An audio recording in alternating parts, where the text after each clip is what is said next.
क्या इंडिया गठबंधन के अंदर कोई बड़ा खेल चल रहा है? क्या विपक्ष के सबसे बड़े गठबंधन में अब भरोसे की कमी दिखने लगी है? और सबसे बड़ा सवाल, क्या कांग्रेस पर अब उसके अपने सहयोगी ही बीजेपी से समझौते के आरोपों को लेकर सवाल उठा रहे हैं?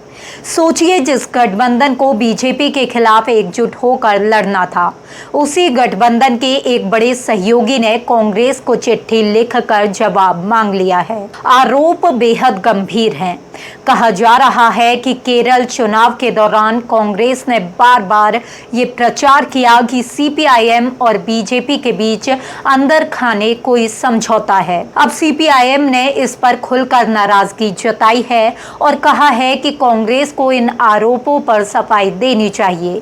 सबसे दिलचस्प बात यह है कि ये विवाद ऐसे समय सामने आया है जब 8 जून को इंडिया गठबंधन की अहम बैठक होने वाली है।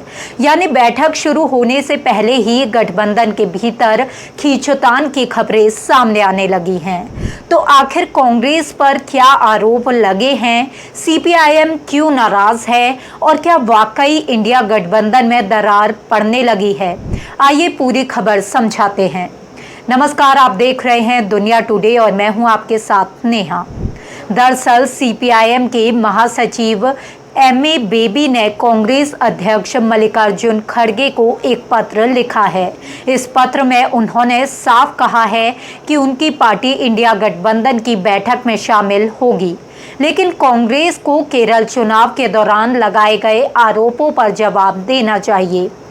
एमए बेबी का आरोप है कि केरल विधानसभा चुनाव के दौरान कांग्रेस नेताओं ने लगातार ये प्रचार किया कि सीपीआईएम और बीजेपी के बीच कोई समझौता है। उनका कहना है कि कांग्रेस नेता राहुल गांधी, प्रियंका गांधी वाड्रा और खुद मल्लिकार्जुन खड़गे ने चुनाव प्रचार के दौरान बार बार ये कहा कि तत्कालीन मुख्यमंत्री पिनाराई विजयन और प्रधानमंत्री नरेंद्र मोदी के बीच कोई समझौता है।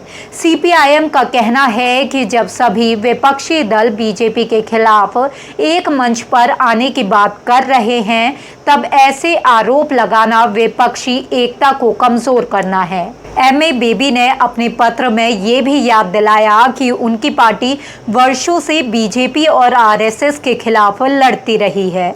उन्होंने कहा कि पार्टी के कई कार्यकर्ताओं ने इस संघर्ष में अपनी जान तक गंवाई है। ऐसे में सीपीआईएम पर बीजेपी से समझौते का आरोप लगाना पूरी तरह गलत और निराधार है।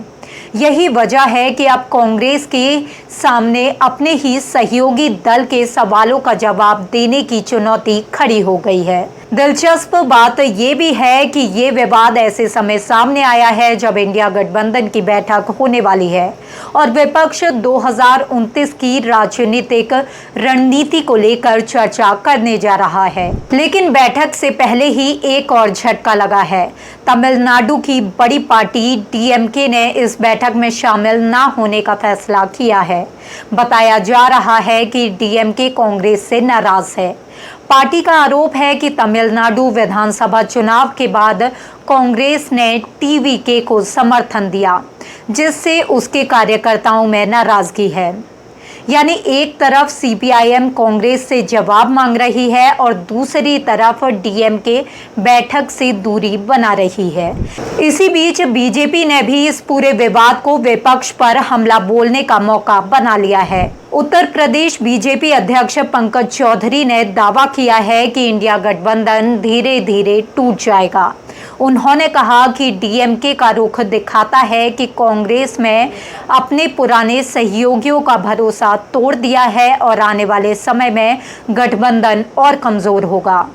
वहीं तेलंगाना बीजेपी के प्रवक्ता प्रकाश रेड्डी ने भी दावा किया है कि विपक्षी दलों के बीच एकजुटता कमजोर पड़ रही है।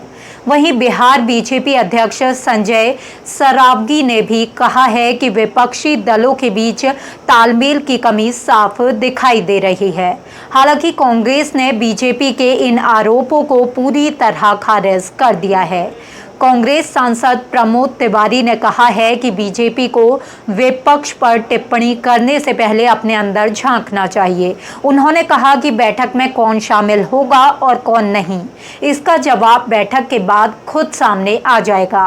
लेकिन इस पूरे घटनाक्रम में सबसे ज्यादा चर्चा जिस बात की हो रही है वो है केरल चुनाव के दौरान लगाए गए वो आरोप जिसमें कांग्रेस ने सीपीआईएम और बीजेपी के बीच कथित समझौते की बात कही थी।